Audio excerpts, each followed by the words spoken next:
Purihin ng Diyos. Tunay ang Diyos ay buhay at sa tagal ng panahon ay patuloy ito'y pinahayag sa akin. Praise God. Hallelujah. No, nakita natin na ang ating Panginoon Jesucristo ay tunay at totoong tao po siya. Kung titingnan natin at wala po siyang pure po siyang tao at ang kanyang pagkatao ay wala siyang bahid kasalanan. Wala na sumpungan kahit katiting ang sabi ng Bible. Kaya karapat dapat lang ang Ama ay mananahan sa kanya. Amen? Sa tagdang panahon. Purihin ng Diyos.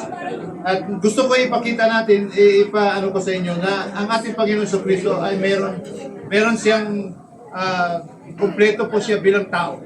Meron po siyang body, mayroon soul, may spirit. Binubuo sa katawan ni Kristo. At, hallelujah. Ito babasahin natin. Bibigyan ko na lang yung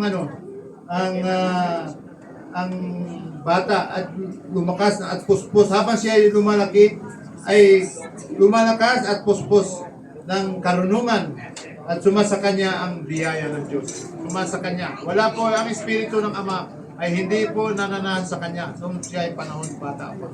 Kundi ay outdwelling po.